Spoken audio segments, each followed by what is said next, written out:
नमस्कार, मैं प्रवीण गौतम। दोस्तों, चुनाव आयोग के खिलाफ विपक्षी दलों की लड़ाई अब सड़क पर आ गई है। बिहार के परिणाम के बाद विपक्षी दल हैरान हैं और अब कई जगह पर प्रोटेस्ट की तैयारी की जा रही है। बेंगलुरु में यूथ कांग्रेस के कार्यकर्ताओं ने प्रोटेस्ट किया, पुलिस ने डिटेन किया। तस्वीरें आप देख सकते हैं। बड़ी संख्या में सड़क पर उतरे, जो चुनाव आयोग का दफ्तर है उसकी तरफ मार्च किया और उसके बाद पुलिस रास्ता रोकती है और बैरिकेडिंग का इस्तेमाल किया जाता है, तो कार्यकर्ता बैरिकेडिंग पर चढ़ जाते हैं। पुलिस डिटेन करती है। कई कार्यकर्ताओं को, नेताओं को डिटेन किया गया। चुनाव आयोग पर यह प्रोटेस्ट करते हुए क्या आरोप लगाए हैं कांग्रेस ने। यूथ कांग्रेस की तरफ से वीडियो शेयर किया गया और कहा गया कि अब इंकलाब होगा, बिहार की डकैती का हिसाब होगा। मोदी शाह की गोद में बैठे चोर। चुनाव आयोग के खिलाफ संघर्ष अब और भी जोरदार होगा। क्या आरोप लगाए यूथ कांग्रेस ने?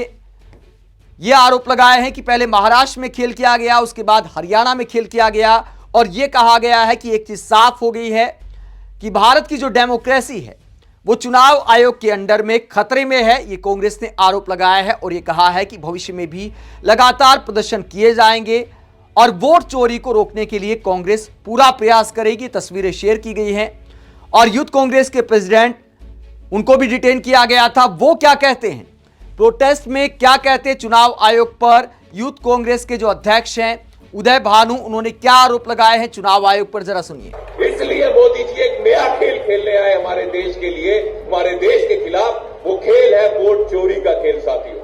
और ये खेल तब शुरू हुआ जब देश का इलेक्शन कमिश्नर जब बनाना था, उस प्रक्रिया में देश के चीफ जस्टिस को हटाया गया।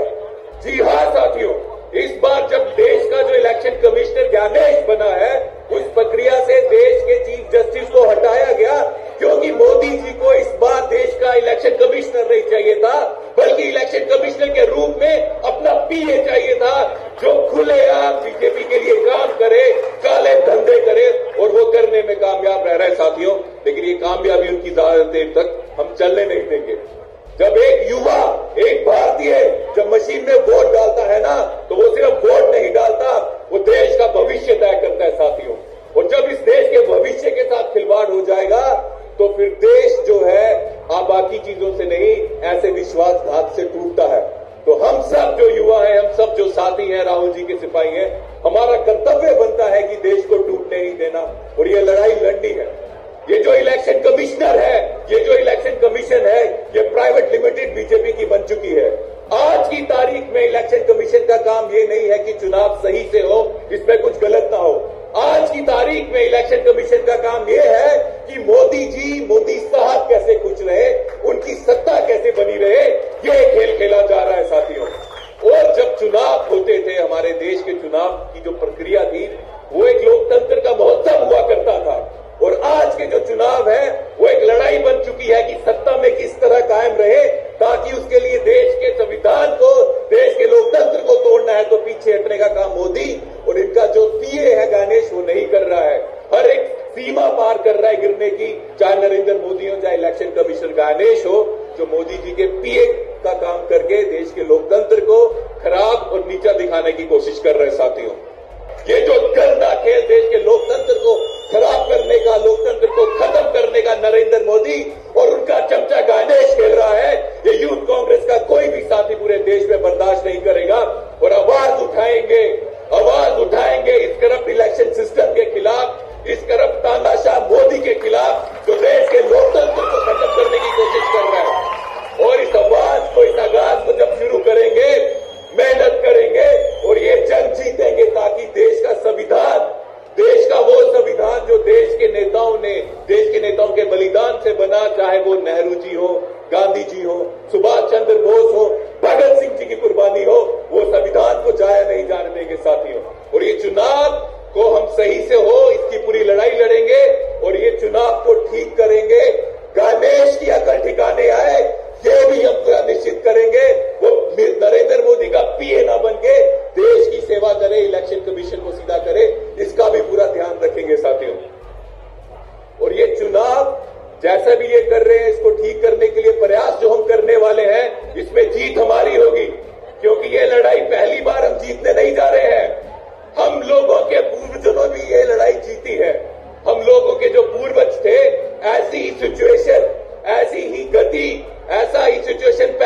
देश में आया था जब अंग्रेज राज कर रहे थे, जब अंग्रेज हमारे देश के संसाधनों को लूट के इंग्लैंड लेके जाते थे। आज भी देश के संसाधनों को लूटकर मोदी जी के दोस्तों को दिया जा रहा है और इसलिए लोकतंत्र की भी हत्या की जा रही है। साथियों, आज लोकतंत्र जो है वो खतरे में नहीं, लोकतंत्र को आईसीयू में डालने का काम इस इलेक्शन कमीशन ने नरेंद्र मोदी जी के इशारे से किया है।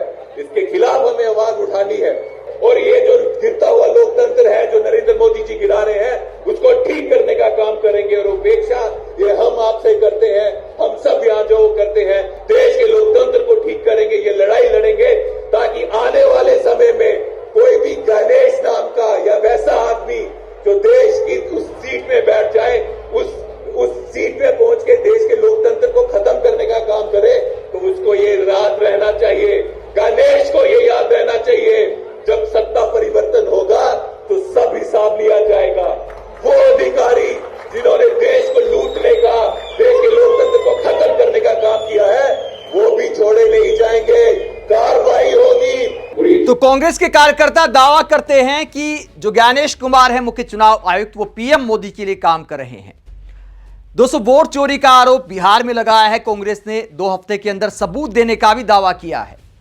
200 इस सबसे अलग, अगर वोट चोरी को अलग भी रख दे तो चुनाव आयोग पर बहुत सारे सवाल उठते हैं।